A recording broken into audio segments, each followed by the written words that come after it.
James Carter was not sent to the Class 15 Death World because he was dangerous or famous. He was sent because he was inconvenient. He asked too many questions, refused quiet orders, and spoke when silence was expected.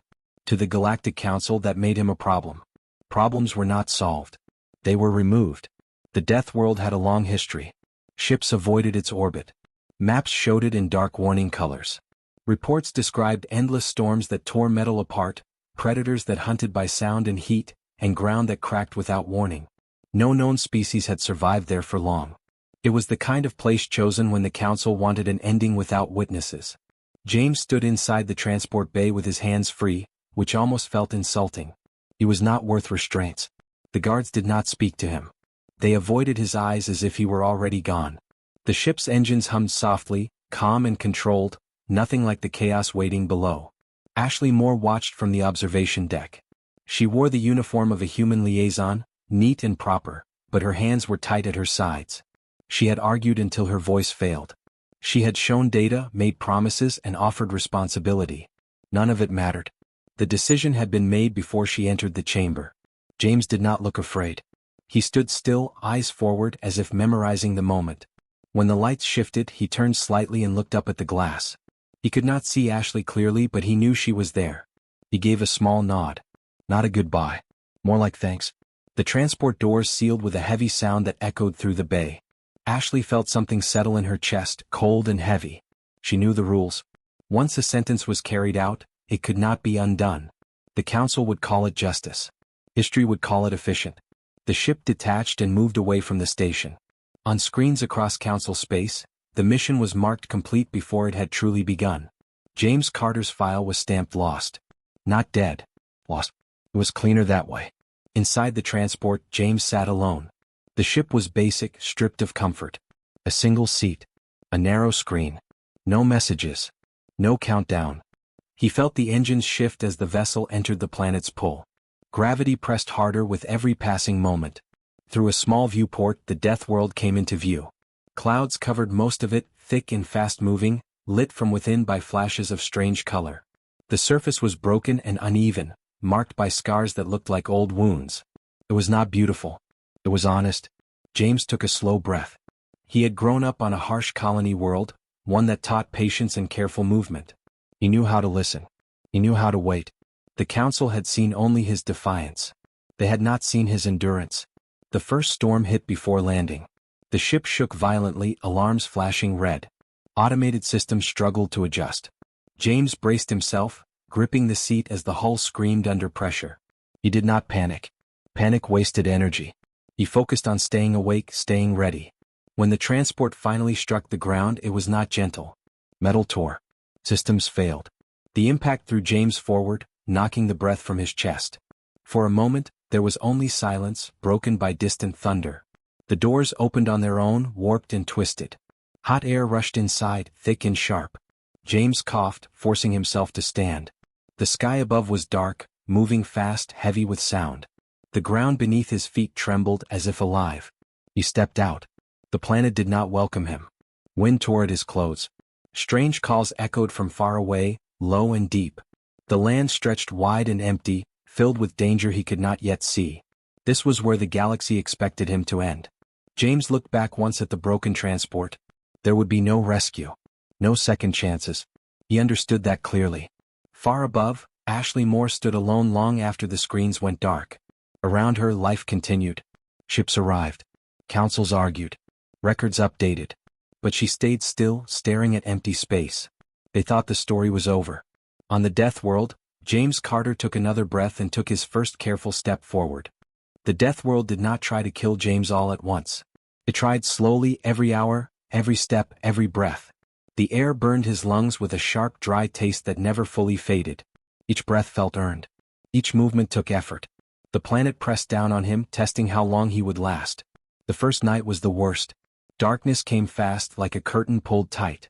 The sky filled with moving clouds and strange light. The ground held warmth from the day, but the air turned cold and loud. Sounds came from every direction. Deep calls, sharp cries, and long howls that did not sound alive in a normal way. James stayed still, crouched behind a broken section of the transport hull, listening. He did not sleep. He counted time by the storms. When morning came, it did not bring relief. The light was harsh and uneven. The land around him was cracked and layered, like it had been broken and repaired many times. Steam rose from deep lines in the ground. Wind carried dust that stung his skin. James covered his face and moved carefully, testing each step before putting weight on it. Panic would have been easy. Panic would have been fast. Instead, James slowed down. He remembered lessons from long ago. Observe first. Act later. He watched how the storms moved across the land. They followed paths, not randomly. He watched how creatures avoided certain areas.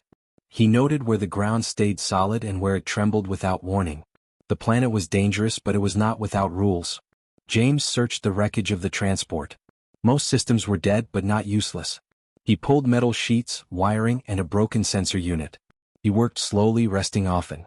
The air punished rushing.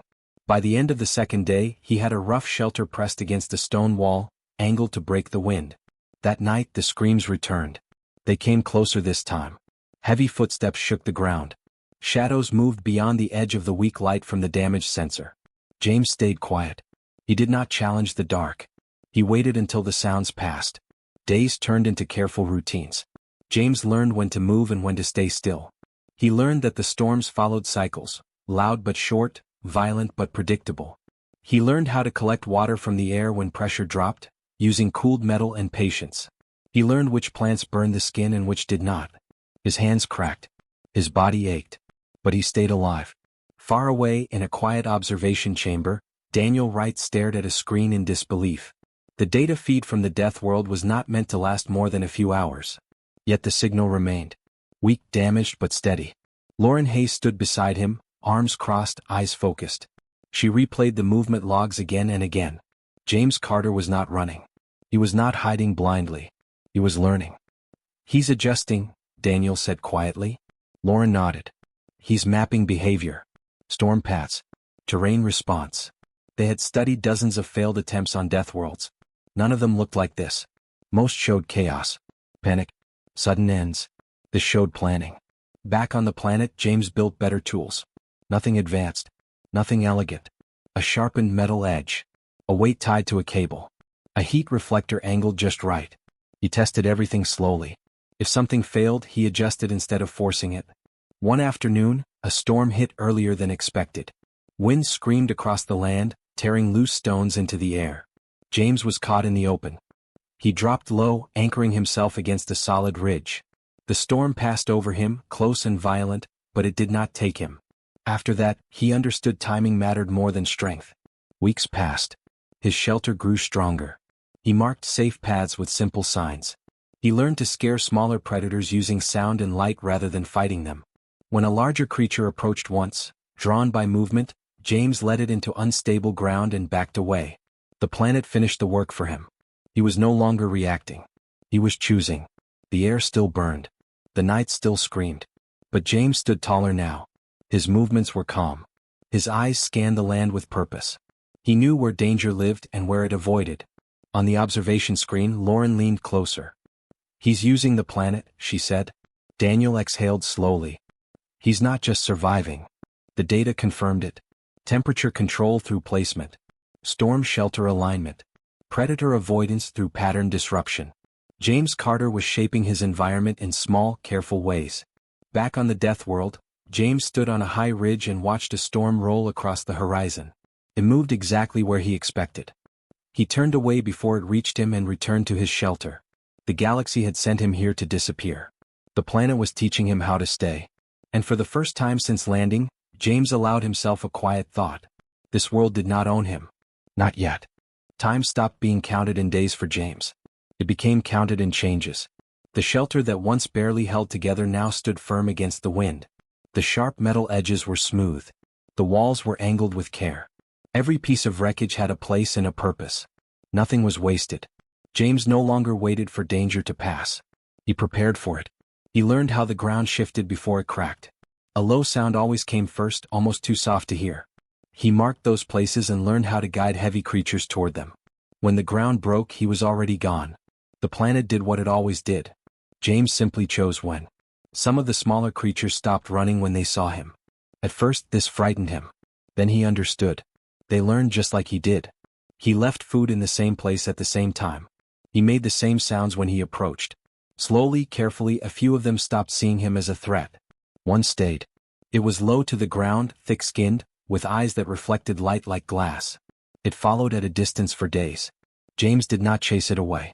He did not try to touch it. He let it decide. In time it learned his paths and walked them with him. When larger predators came near, it made a deep warning sound. James listened. The storms became tools. James learned how to guide the wind using shaped metal and stone. He built narrow paths that forced the air to move faster in certain areas. When storms hit, those paths became shields or traps. Dust blinded approaching creatures. Sound echoed and confused them. James stayed where the storm was weakest. Fire was dangerous on this world, but heat was not. James used reflective panels to focus warmth during cold nights and turn it away during the day. He learned how to survive extremes by shaping space, not fighting it. Months passed and the land around his shelter changed. Paths were cleared. Markers stood tall. The planet still raged, but not everywhere. There were places of calm now. Places that belonged to him. Far away, Michael Grant stared at the long-term data feeds with growing unease. He had reviewed Deathworld reports for years. They always followed the same path. Short spikes. Sudden silence. This one did not. James Carter's signal had stabilized. Movement patterns were clear. Resource use was steady. Environmental changes were visible from orbit. Michael replayed the footage again and again. Structures were visible. Not large. Not advanced. But intentional. This shouldn't be possible, someone said behind him. Michael did not answer right away. He leaned closer to the screen. He saw James standing still while a storm passed around him, not through him. He saw predators turn away from marked ground. He saw creatures gathering near the shelter without fear. It is possible, Michael said finally. We just didn't want to believe it. Back on the Death World, James stood at the edge of a wide plain. The ground there was unstable, broken by deep lines. A large predator crossed it slowly, unaware. James struck two metal plates together, sharp and loud. The creature charged toward the sound. The ground gave way. James did not watch the end. He turned and walked back toward safety. Control was not about cruelty. It was about understanding. That night, James sat near his shelter, watching the sky shift color. The creature that followed him rested nearby. The wind moved around the walls just as he designed. For the first time, the night sounds felt distant. He was not hiding anymore. He moved when he chose. He rested when he chose. The planet responded to his decisions. It did not grow gentle, but it grew predictable. Michael Grant closed the file with slow hands. The truth was clear now, and it unsettled him deeply. The Death World had not been beaten by machines or weapons. It had been met with patience and refusal to give up. James Carter was no longer reacting to danger. He was setting the rules. The Council had sent a man to disappear. Instead, they had given him a world. The alien scouts returned to the Death World with caution instead of confidence. Their ships did not rush in. They slowed as they entered orbit, scanning carefully. Long ago, this world had been marked as empty, a place of death and failure. Now the readings did not match the records. There were structures. Not towers or cities, but shapes that did not belong to nature. Lines too straight. Shadows too even. Signals rose from the surface in steady patterns. Simple, controlled, and deliberate. Warning markers flashed in clear intervals, strong enough to be seen from orbit. No bones were found. John Miller stood at the front of the command deck, his hands resting calmly behind his back. He was not a soldier by nature. He was chosen because he listened more than he spoke. The Council had sent him to confirm a mistake. What he saw told him the mistake was much larger than expected. "He's still alive," one of the officers said quietly. John nodded. "Yes. And he wants us to know it." The landing team approached slowly, choosing a wide, open area marked by tall stone signs. The ground there was stable. Too stable. It had been prepared. As the ramp lowered, hot air rushed in, sharp but controlled. The world growled in the distance, but the landing zone stayed calm. James Carter waited. He stood on a raised stone platform, hands relaxed at his sides. His clothes were worn but clean. His posture was steady. Behind him stood shaped walls of metal and stone, angled perfectly against the wind. Around the area, creatures moved but did not approach. They watched. They listened. James did not look surprised to see them. John Miller stepped forward alone. He did not raise a weapon. He did not offer a speech. He simply stopped at the edge of the marked ground and waited. "You're standing on safe land," James said calmly. His voice carried clearly through the wind. Step where the markers allow. The ground past them won't hold you. John followed the instruction. Every step felt heavy with meaning. He had come expecting survival. You found control. We came to confirm your status, John said. The council believed. They believed I would be gone, James replied. There was no anger in his voice. Just truth. This world doesn't erase people. It reveals them. A low rumble passed beneath their feet, distant but strong. James lifted one hand slightly. The rumble faded as the wind shifted direction, guided by the metal walls and stone channels around them. The planet listened. The rest of the team watched in silence. Systems recorded everything. Heat flow, wind speed, creature movement. None of it was random. All of it responded to the space James had shaped. Jessica Reed stood farther back, reviewing live data on her tablet. She had worked council strategy for years. She had helped approve exile sentences. She had believed in numbers and models.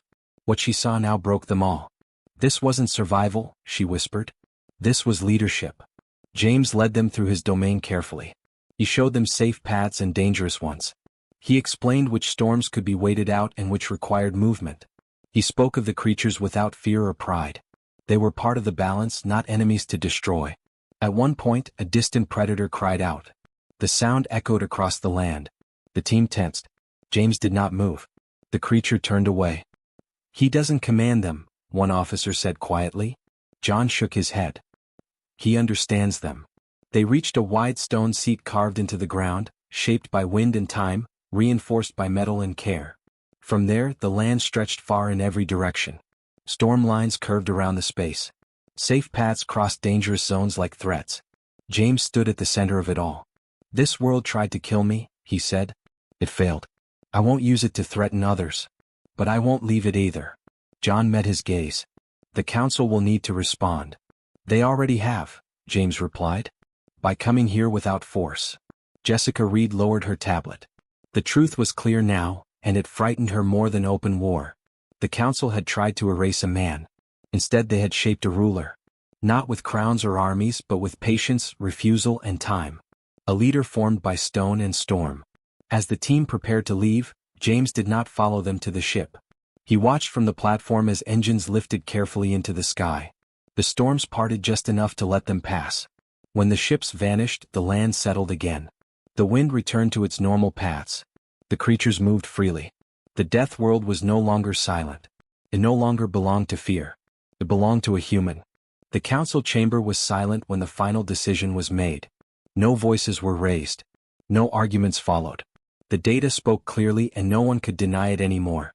The Class 15 death world was removed from restricted space with a single vote. The mark of forbidden danger was erased from its record. James Carter's name replaced it. He was not called a conqueror. He was not called a weapon. The council chose a different word. Sovereign. A title earned, not claimed. One granted without war, without fleets, without threats. Emily Ross sat alone after the session ended, reviewing the final report. She had been asked to record history, not opinion. Still, her hands paused more than once as she typed. She replayed the footage from the death world again. James standing calm as storms bent around his shelter, creatures moving without fear, the land responding to careful design. This was not domination. This was understanding. Emily remembered the old models the council trusted. Strength meant control through force. Survival meant overwhelming power. James Carter had broken every rule without breaking the world. Back on the death world, James felt the change before the message arrived. The sky was clear that day, the storms distant and slow. His shelter stood strong, shaped by months of work. The creatures moved freely around him, familiar and calm. A signal reached his receiver, steady and clear. James listened without expression. There was no surprise in his face. He had known this moment would come, one way or another. The council acknowledged his claim. The world was his to guard, not to sell. No bases would be built without permission. No ships would land without warning. The death world would remain what it was, harsh, honest and alive. James stepped outside and looked across the land. The stone markers stood tall. The wind moved exactly where he expected. This place had tested him, broken him and rebuilt him. It had taken everything he was and asked for more. He had answered. Emily Ross closed the report with care. Her final line was simple, chosen after long thought. Humanity did not conquer the stars by destruction. It endured. It learned. It stayed. The report spread across known space. Some worlds reacted with fear. Others with curiosity. Many with quiet respect. A single human had survived where none should. Not through strength alone, but through patience and refusal to give up. On the death world, James did not celebrate. He walked the paths he had made, checked the markers, and adjusted a metal panel as the wind shifted. Leadership did not pause. It continued. At night, he stood beneath the moving sky and listened to the familiar sounds of the land. They were no longer screams. They were signals. Warnings. Life. The galaxy had sent a man to die. The world had shaped a king. The death world no longer belonged to fear. It belonged to a human.